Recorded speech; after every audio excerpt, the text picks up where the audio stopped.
What's up and welcome to Ahead of the Curve. This is your host, Jonathan Gelner, and thank you so much for joining us. This podcast is powered by Stick and Ball TV, the baseball and softball streaming platform. If you're a coach who's looking to get better, then Stick and Ball is just for you. With weekly updated videos from some of the best baseball and softball coaches in the country, it's an absolute no-brainer. Check them out at stickandball.tv or on the Stick and Ball TV mobile app. On today's show, we have on Toby DeMello, hitting coach at the University of Arizona. DeMello joined the Wildcats after spending 3 seasons at Sacramento State from 2019 to 2021. He began his tenure with the Hornets serving as the program's Director of Operations and Analytics in 2019 before moving into the volunteer assistant role for the 2020 and 2021 campaigns.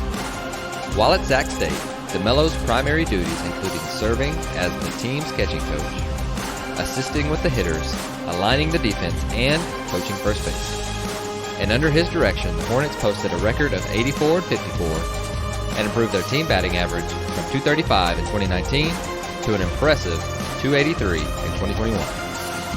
DeMello's coaching journey has also seen him make stops at Southern Illinois, Occidental College, and Sierra College.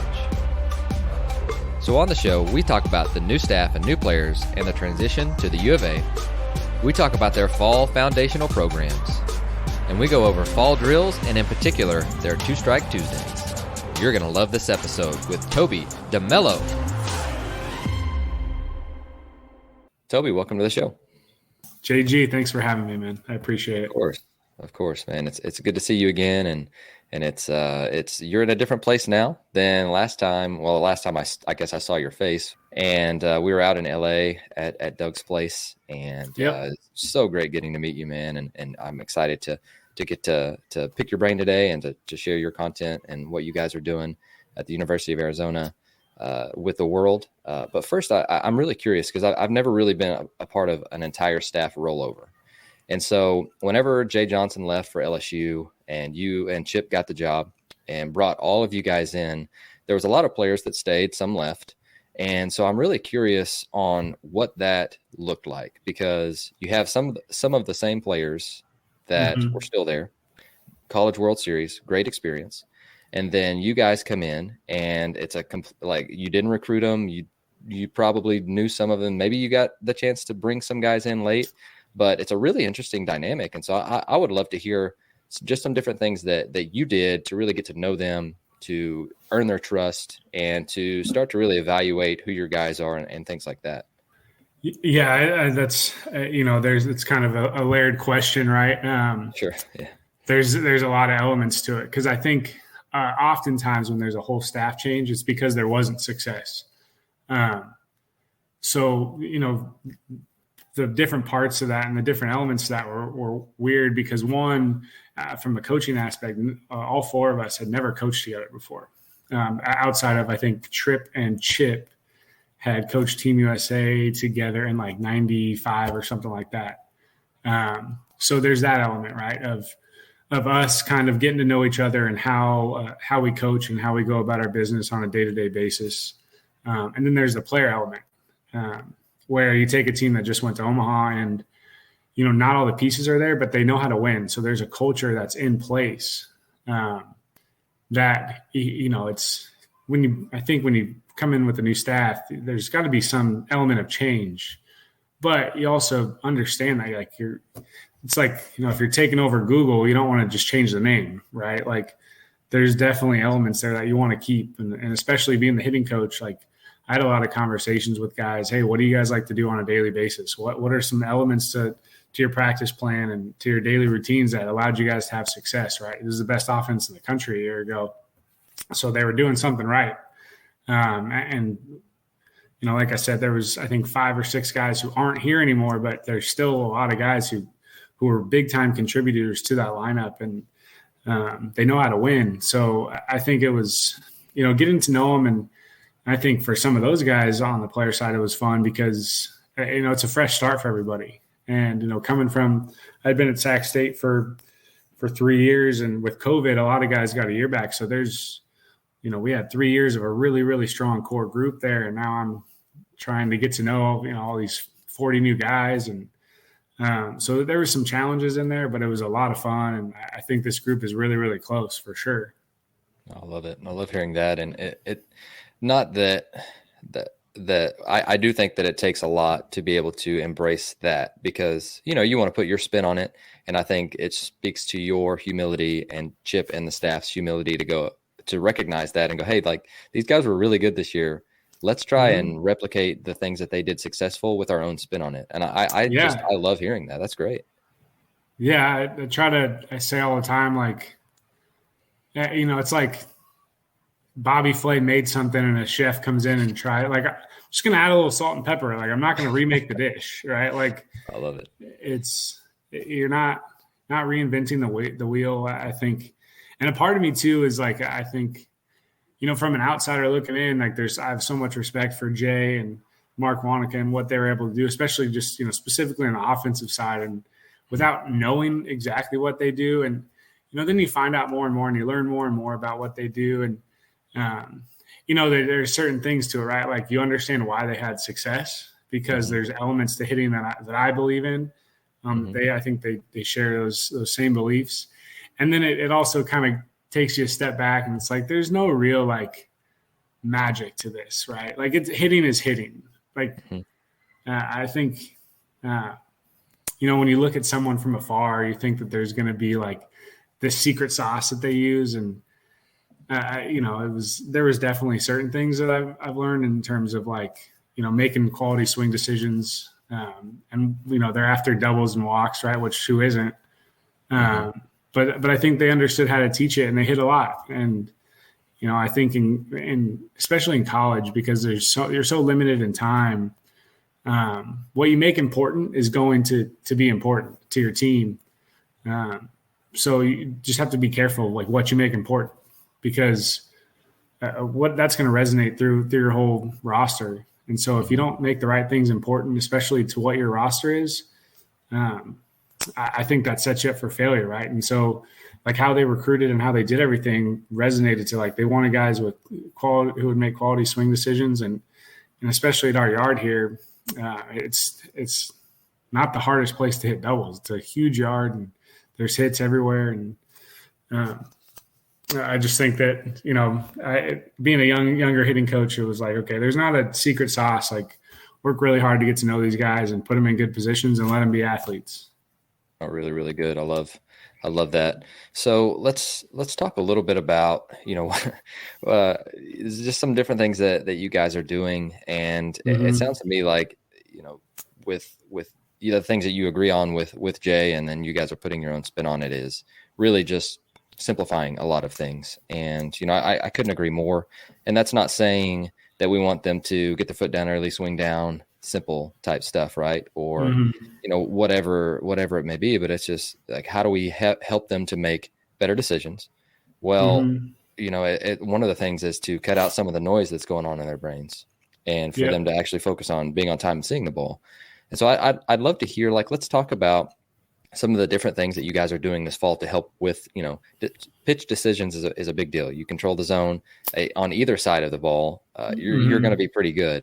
And so tell us a little bit about that. We'll get into some Chip Hale, Two Strike Tuesday Twitter account and all of that stuff. But tell us a little bit about, what did you start with layering in, and let's rewind back, about a month or two and to the first part of the fall, and tell us about what you're doing.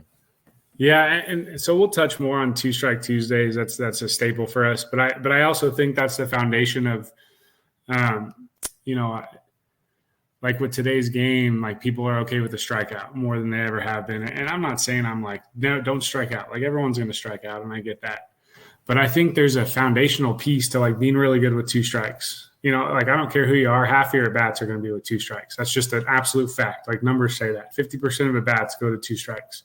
So why not practice it and be really good at it? So the reason I think that's a really good, like, base foundation and element to our offense is, the better you are with two strikes, like, the better you can be with less than two strikes, right? Like, I think oftentimes as hitters, like, we're not good early in the count because we're worried about getting to two strikes.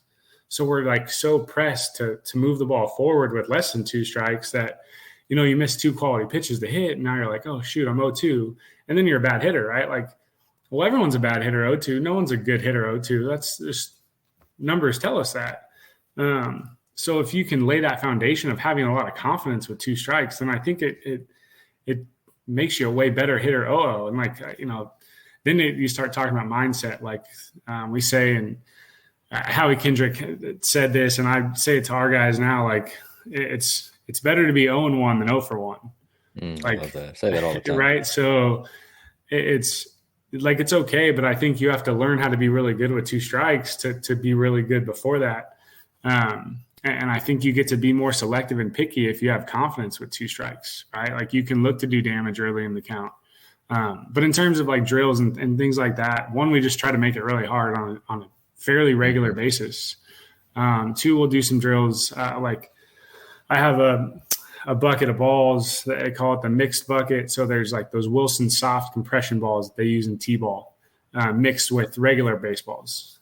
So we'll do breaking balls or fastballs off of that, and the movement will be different. And so you're making swing decisions, right? And I think just the more often you can just force the brain to make a decision while they're hitting, the better you're going to be. We'll use balls that have different colors on them, and they have to say the colors. So we'll start off like take 1, hit 1. So you take it and say the color, and then you hit it and try to say the color. We'll put a screen out in front of a tee and off a machine, and we'll go breaking ball. They have to hit it above the line or take it below the line. Fastballs will do a horizontal line, and you got to hit the pitch away or take the pitch in. The more often I think you can just make the mind and body work together, right? Because that's what once I think you can practice that, then they can work together. Because I think the best time, when you just take BP, you're not really thinking about a lot of stuff, and usually BP is pretty good, right? So the more you can kind of challenge the brain to make quality decisions, then hopefully when you get into a game, there's not as much of a thought process, and it just becomes natural and athletic. No, I love that. And, we were talking off the mic earlier just about the trends that we grew up with. So we didn't grow up with a lot of any data. Like I don't remember having any sort of data whenever I was growing up. And maybe in like 2014, we had like the ZEP sensor, which, but we didn't grow up with that stuff. So once that stuff started to become popularized, then it was like, okay, now this is almost all that these players are doing now. And just like with hitting in general, it's never an all size or one size fits all cookie cutter approach of, hey, like the data may all say that this is the average of what people do, but you also could have outliers that are bringing that average back together, and none of them actually do that. But you have like 2 separate sides of, hey, this guy does this, and then the average is this, but no guy does that. So just understanding with that. So I think kids need help with that stuff. But I also, we talked about helping them with the vision side, with the timing side, with the approach side, with the game planning side. Hey, what contact points even for timing. We talked about that earlier too, but it seems like they're getting a lot of the mechanical side, good or bad. You could argue that one way or the other. But now the missing piece has flipped from when we played. I may be a little bit older than you, but when we played, it was all approach game planning because that's all we had. Oh yeah, I look younger. Thanks. I take care of myself over here, So, just kidding. But it's almost flipped now. From we didn't know anything about mechanics, so that's all that we could do to be able to compete. And now it's the opposite side of, now we know a lot about mechanics, but that's they're missing the other piece. So I don't know anything you want to rant on that about. That was kind of ranty, so I apologize. Yeah, no. I think once again that's super loaded, right? Which is there's so many pieces to that. Yeah. I think as coaches, I think we're translators. When you watch an interview with someone who doesn't speak English, and they, that's not exactly what they're saying, but you're trying to piece together the important things for the audience, right? So I think we're translators, and what I mean by that is, you have Blast and Rapsodo and Kate, like you have all these things, TrackMan, Yakkertech, all these things, and players have access. At our place, we have in our locker room. We have a video room where guys they can literally come in during an inter squad and watch their last at bat. Like it's crazy. That's cool. And so I think there's two ways to go about it. You can run from it or you can embrace it. And I think that's how I've always tried to push that with our guys is like, listen, I don't want you worried about all that stuff. And I think sometimes like, I'll talk mechanics all day. Like I love the swing and I love hitting. But I think in every aspect of hitting, like you have to be a translator, give them what you think they need, and then kind of hide them from some of it. Right. And sure. When we talk about technology, it's all there, but what we've really identified, and I don't know this to be right or wrong, but everyone, chases exit velocity and all. I think that's kind of been like the new kind of everyone's after exit velocity, right? And sure. I'm not saying it's not important. It for sure is. Like the harder you hit the ball at a certain launch angle, like you have a really good chance of getting a hit, right? Like I'm not going to argue that. That's 100% a fact. But how do you create that, right? Like I think you always have to keep going backwards until you find that one thing. And so for us, it's been just swing decision, right? Because and I think that's when you talk about game planning, right? Like you can use the numbers and the data to establish a game plan for each guy. And so like, which is weird because, you break down, we show everybody the heat maps at the end of the fall, and it's like, it's always the same, right? Like pitchers get swing and miss at the top and around the edges of the zone. Sure. And that's where hitters swing. Yeah. And then all the hitters hit the middle of the plate. Middle. Right. Like it's not a secret. That's a secret sauce right there. You're letting everybody know. Look for a pitch in the middle of the plate and hit it, like move it forward. But and how we do that is we have a point system. So we get -1 for taking a strike. You get +1 for taking a ball. You get -2 for end zone swing and miss. You get -2 for chase. So, so what do we make important? Like not swinging and missing in the zone and not like swinging at a pitch out of the zone. And then you get +1 for in play or foul with 2 strikes. Like it's the things that we make important, and hopefully we're going to be really good at them. All right. I love it. But that's, blast is blast and Rapsodo is Rapsodo. You watch videos and guys take a swing, they look back at the TV and it's like, it's cool. Like, you're just taking BP. Like that wasn't an 85-mile-an-hour slider. Like, what are you going to do on that pitch? Because that's what hitting is. Sure. No, I think, to compound with what you're saying is basically trying to find the layer that the kids need and what's going to motivate them to continue to own their career and their swing.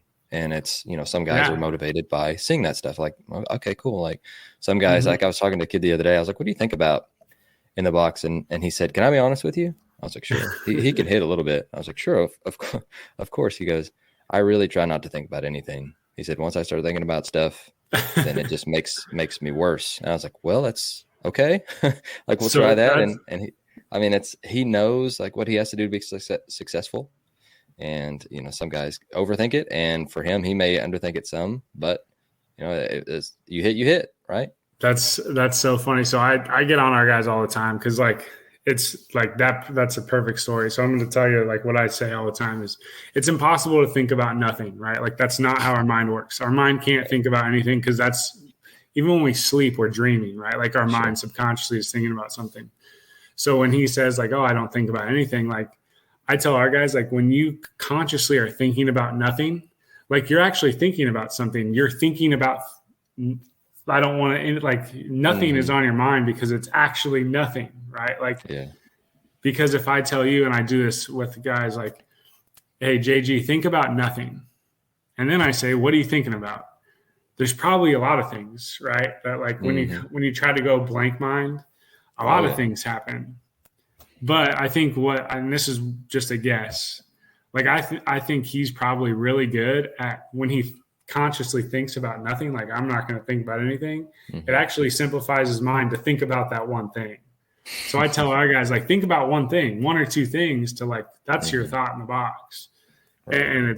And some of our guys, I say, okay, think about nothing then, like make that the thing. Sure. Nothing is the thing that I'm thinking about.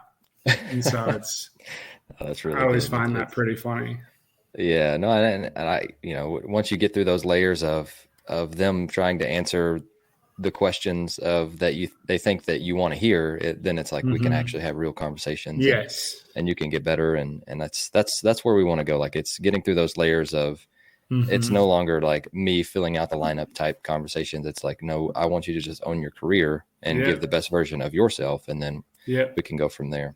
But I do actually have some different fall training videos. Again, we talked a little bit about 2 Strike Tuesday, and then I actually saw the chart. I don't want to get through without missing this. The chart that you guys are using to track swing decisions. Somebody on your staff posted that the other day, and so I'm going to try and go back and find that, and then I'll put that in the show notes just so they can give you guys an idea. Like it's not just some big secret. I saw it on Twitter. Yeah, no, but it is I'll really share good. anything I have. Like I said, there's no magic. I try to learn from everybody, so I'll talk hitting with anyone and everyone. Oh, I love it. So let's start with this. Okay, so this is, I call it the Robbie Cano drill because this is kind of the first person that I remember doing this stuff. So tell us a little bit about what this is. So for the listeners on audio, you've got this very large screen that's about halfway splitting the plate, and it's got a huge net in the middle, and you're doing low flips on it. So I'm going to press play, and you can kind of explain the rest. Yeah. So, and this is, Chip calls this the K Long drill. Kevin Long is, he's obviously been a hitting coach in the big leagues for a long, long time. He worked with Jeter and Rendon and Soto and Trey Turner and all those guys. Schwarber had his, career turnaround working with him. He's a really good dude and obviously a good coach. But I think he's the one who kind of got Cano to do this. And, just to really simplify it, it keeps you connected, right? Like that's to oversimplify it, stay connected when you swing, don't get disconnected. But I think in terms of like diving into it and, some stuff I always say is just hold your line, all the time. Away, middle, in, we're holding our line, we're moving it forward. And so you really have to kind of exaggerate it almost like a golf swing. And it really is, you have to create a good path doing this to lift it the right way. If you work around the ball, you're just going to snap, hook it, foul. So this is kind of and it's kind of a key. Probably do this once a week, once every couple of weeks with our whole team. It's part of our Path Pro. I really like it. So if you're listening and you've ever used the term, stay inside the ball, this would probably be a good constraint to try and use within that. Because we talk about it. At least I talk about it a lot. An easy way to do this in the cages too is I'll take foam rollers and just put them over home plate, like the soft foam rollers. Oh, nice. Yeah, great idea. I think Early does this a variation of this with you guys like the pool floaties that stand out. There's a lot of different things you can do in the cage to really oversimplify it. Yeah, he said they ruined one of the Tanner tees trying that. So he instead of ruining a $100 tee, he said I now ruin $1 foam rollers. Yes, that's pretty good. Yes, I got the foam roller, and there's been some snapped in half. The guys hit it, and it's like that's good. Well, that's good. Get the next one. All right. So yeah, no doubt. So with this one, I love the different mats. So again, audio listeners, you've got like 3 different mats set up for like a 3-plate, and it's so the big home plate, like the ones that you put on home plate or in the cages that actually have the batter's box lines and the plates on them. I love those, but explain the drill here because this looks like this is crazy here. Well, this is just one of the 2 Strike Tuesdays. Like, I was just feeling a little crazy. I try not to like really overly plan it out. I try to show up on Tuesdays and like, what's the meanest thing I could do to our team? And I know that sounds probably crazy, but it's real. Our guys are in there like with rise right here. This like is literally. Yeah, and I can't remember if this was we were trying to replicate a submarine pitcher. That was kind of our thought behind it. Oh, nice. Yeah. And so we did this one day with a fastball, another day with the slider. It's like I I think Cooley posted that on Twitter too. Like they showed a video, and then it was like a video of Tyler Rogers throwing a slider too. And sick. We've done it left-handed. We've done. I mean, I seriously just try to wake up and be really, really mean to them on Tuesdays and try to get them to embrace it, because it's like, it's going to be hard today, guys. Sorry. Mm-hmm. Right. Deal with it. But at the same time, there's purpose behind it. Right. And so, when we're trying to hit, we're eventually, when we're in the box, we're trying to recall like this library of information that we've had from previous pitchers to be able to make predictions and better decisions. And so, unless you've literally seen like a submarine guy, then it's like, like that, there's doubt. Like there is no doubt that there's doubt in your mind going, holy crap. Like this is going to be tough, but it looks like can I explain kind of what, for the audio listeners, it looks like there's an ATEC that's just sitting on the ground. Yeah. We took the legs off of of a machine and just put it on the ground.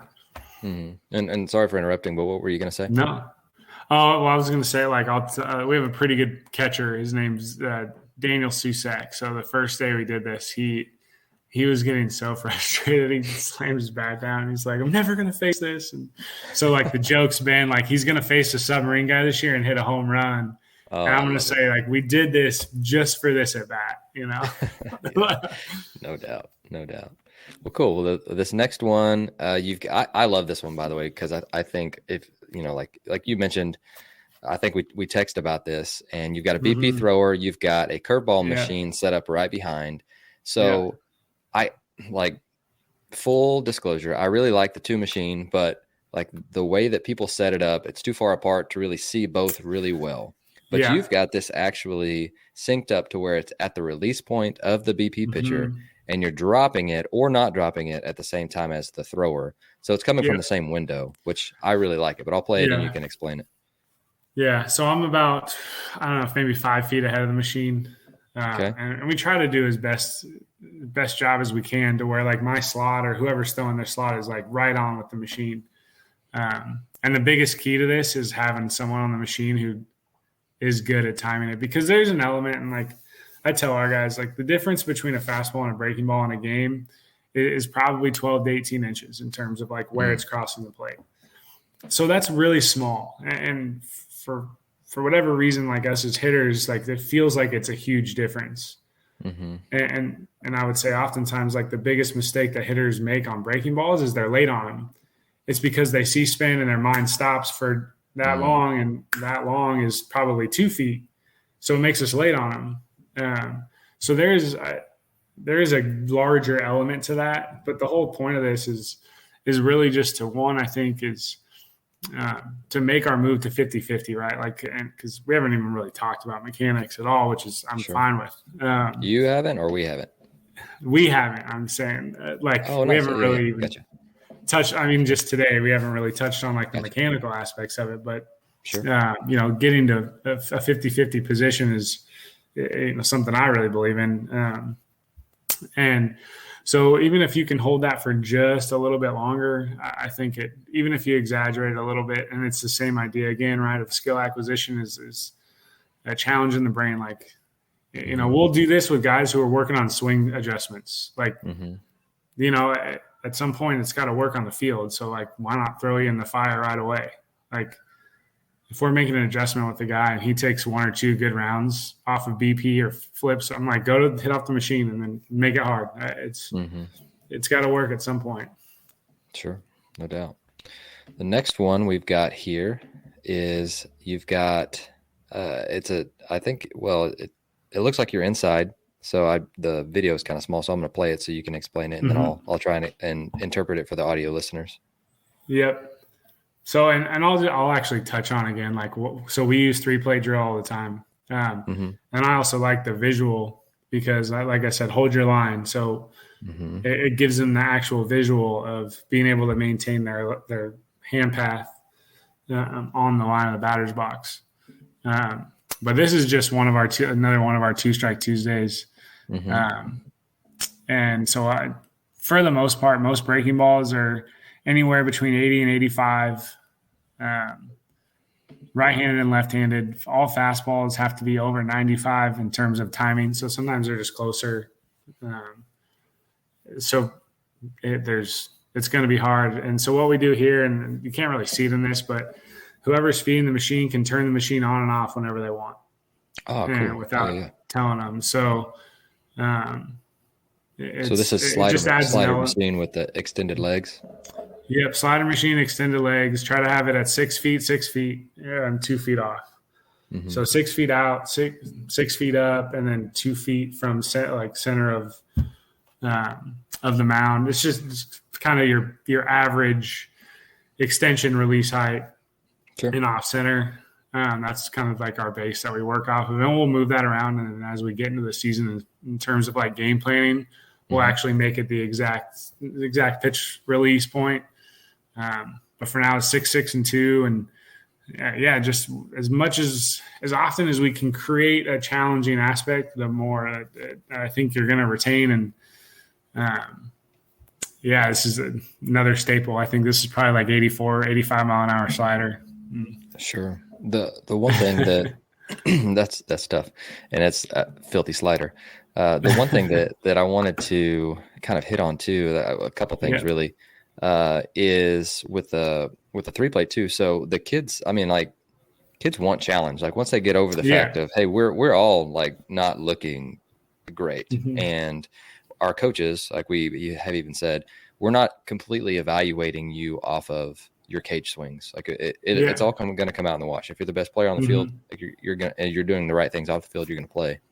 Yeah. With this one too, like even with like 3-plate drill the other day, getting a little bit like, so we usually do 3-3-3 from back to front, and then we do 3-3-3 from front to back. Well, hitting a ton of foul balls, focus wasn't there. Then it was like, okay, you hit a foul ball, you're out. But for every swing that you put in play, then you moved up a plate or down. So we just called it around the world. It's like, how many times can you get around the world? But when we do that, I noticed the level of focus that was going up, and we're getting to the time of year where it's like, put up or shut up, guys. Like we're getting into preseason mode. But when you talk about challenging, it doesn't have to be like failure rate at 90%. Like a lot of these guys are hitting hardline drives, but it's enough to where it's a challenge for them without it being impossible. Do you agree or disagree with that? No, I totally agree, and I would even take it further. Like I'd rather err on the side of being too hard, and I know probably a lot of people would probably disagree with that. But I played, and I wasn't a great hitter, but I remember because I finished playing like right at the beginning of all this kind of new ideas about hitting and training and skill acquisition, and I hated the machine. Like I was, I walked away. I was the guy who walked away from the machine, and so that's one thing I tell. Like, don't run from it, guys. Like that, you're going to be like me. You're going to be a 220 hitter. Like that's. I was always really good in flips and BP, and then all of a sudden I was like, oh, well, it's hard. No, I'm not very good anymore. And so, sure, what's the worst that's going to happen? The game's easier. Like, that's the way I kind of look at it. Sure. That's great. There's, we hit breaking balls every day. I don't ever want them to be scared of doing something hard. Embrace the failure, embrace the suck, and get better. What is your balance of thrown baseballs versus balls out of the machine? I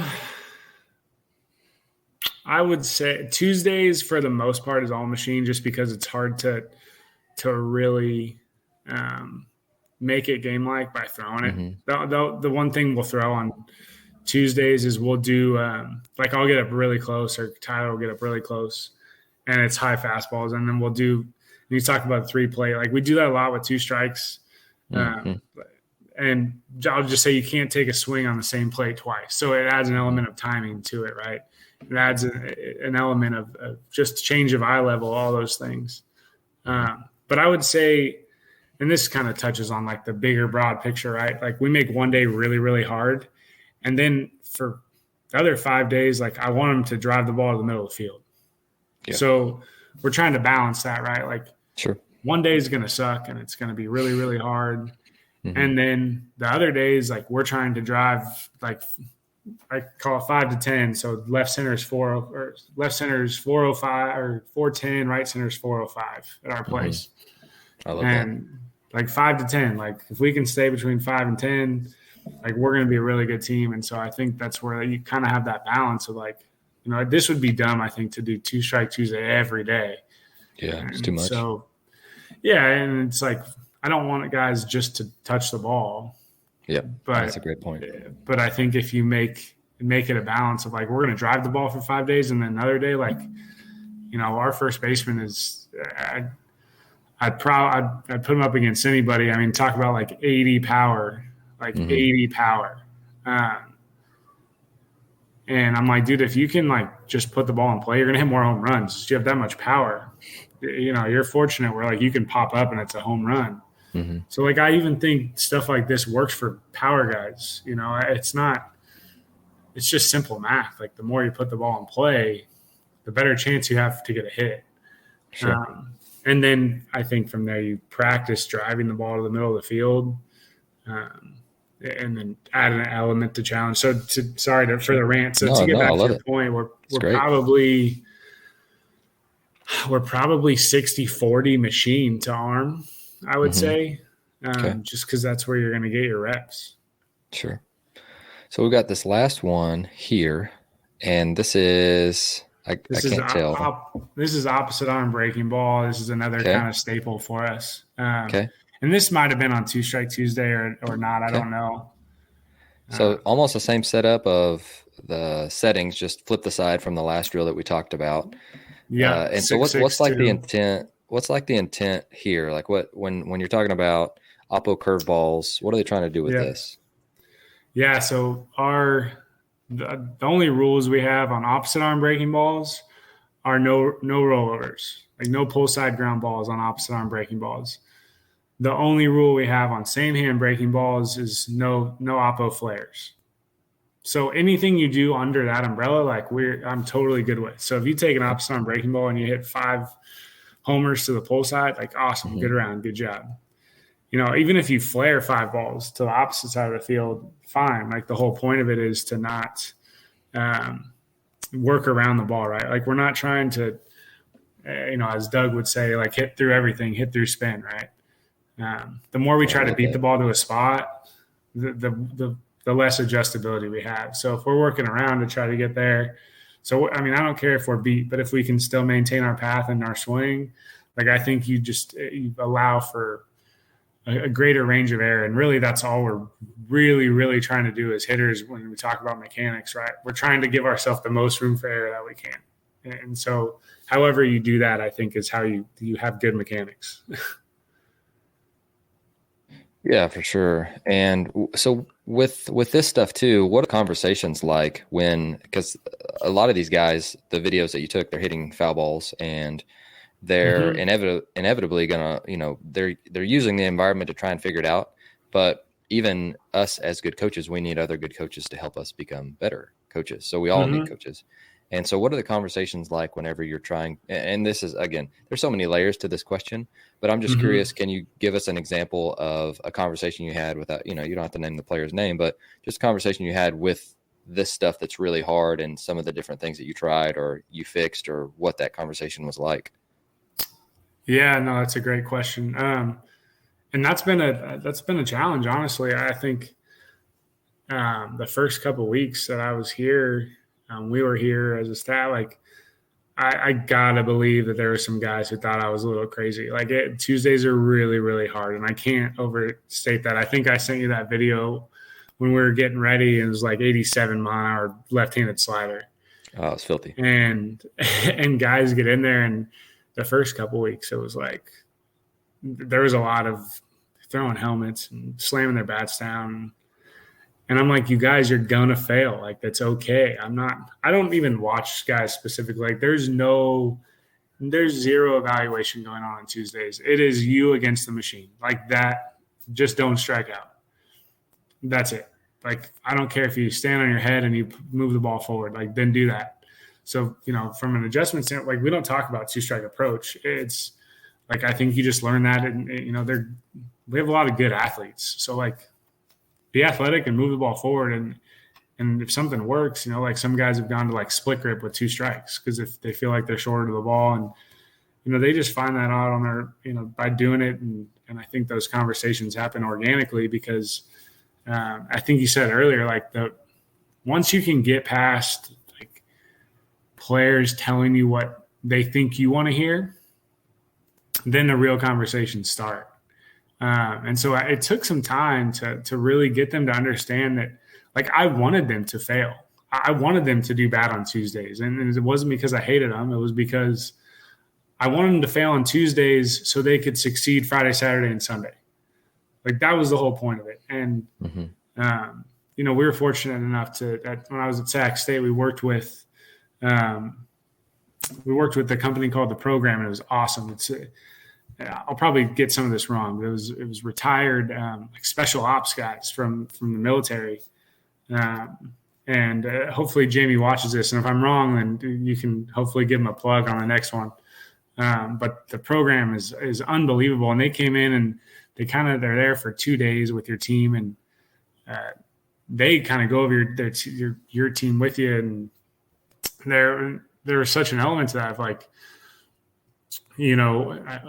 what was the saying they always used? It's like, bleed in training so you don't bleed in war or whatever it is. And same goes in all sports, right? Like, I think Gino Ariema does that with his women's team. Is like they'll play 6-on-5, and then once they get good at that, like they play 7-on-5 or 6-on-4. Like he's like, I don't care. I make it hard on him. And I would say if you don't think he's a good coach, then you're wrong.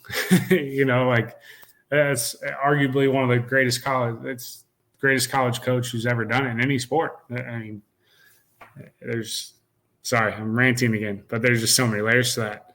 No, absolutely.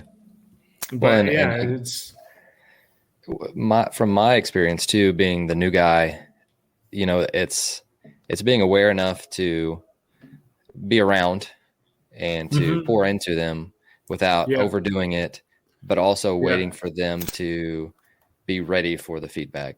And so sometimes I'll be like, hey, would you like some feedback with that? And they'll be like, no, like, oh, okay, cool. Like, I'm not going to take offense to that. It's your career. But eventually you plant the seed, like you're talking about, of being able to give them that feedback when they're ready for it. And I never miss an opportunity to coach, and sometimes they may not be ready for it. But at the same time, if it is a big change, and it doesn't take just a verbal cue to be able to fix something, which I still use, and I don't see any problem with that, because sometimes it gets them where they need to, and sometimes it doesn't. But at the same time, doing what you're talking about of can them fail, and then them having that curiosity of why did I, and how can you help me through this and with this. I really like that. Yeah, and I think you kind of touched on it. I think the greatest, the best year that I had in terms of like growth as a coach was I was the director of ops one year at Sac State. And so I wasn't allowed to coach. I could give my thoughts at the end of the day to our staff, but I couldn't say anything at practice. Where I think the first couple of years I coached, it was like, fix it right now. And then make it mechanics, right? Like, oh, they took a bad swing. Like it must have been something mechanically wrong. And then I really I started taking notes at practice. Like I would take them on my phone and just like I would write down. So each day, like I started a new notes thing, and it was like, okay, this time I would have said this. And then I would go back at the end of practice and go over it, and I would decide if I would still say that after practice or not. And what I found is typically like the things that you want to say, only about 10% of them would be said at the end of practice. So was it really that important, right? Because for the most part, the things that you want to correct are the things that you don't think that they would know is a problem. Like I think anytime you're trying to correct something that players know is an issue and they know the answer, like you're just losing trust or you're creating a divide. Now there's obviously times where you need to just reiterate it.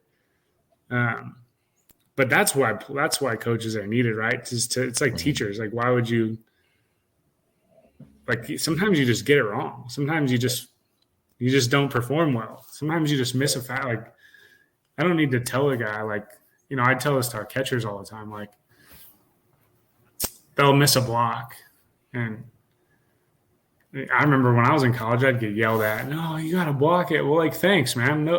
No crap. I got to block it. You know, like I actually wanted that runner to score from third with 2 outs that I had a pass ball on. And like, you don't need to tell me that. I got it. So I try not to overemphasize it. And, you know, I think less is more. I'd rather undercoach than overcoach. And I'd rather have a guy with a bad swing who's a good hitter than have a guy with a great swing who's a bad hitter. And there's just, you know, there's so many elements to being a coach. And I think the foundation to all that, like we talked about, the foundation to what I believe in as far as being a good hitter is being good with 2 strikes. I think the foundation to any relationship is trust. And,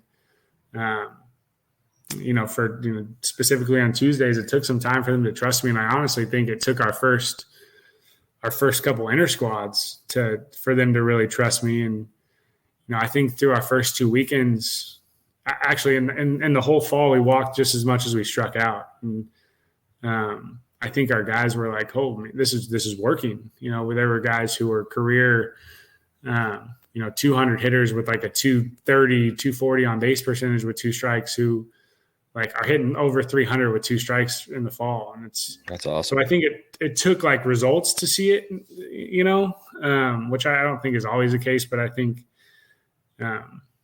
just in any relationship, it's trust, because I don't care what you know until I know how much you care. Right. That's the biggest thing. So just getting guys to really trust you. And I think to get guys to trust you, you have to trust them. And I think that's, and especially being kind of a young coach, I'm not going to try to act and fake who I am. I'm going to be real with them, but I'm going to be myself. And at the end of the day, I'm here to help them reach their goals, whatever that is, whether that's baseball or life. But I think once they see that you care and you're there for them, you know, I think oftentimes, this is more of like that social media thing. I hear coaches complain about, you know, how things are now. And, but on the flip side, like I see all these coaches like post what they're doing on social media, like all the time. And then they give their 2 cents on every little, like, oh, this is how you coach this situation. I'm like, well, I think when players see a coach trying to progress his career, like that's a coach being selfish.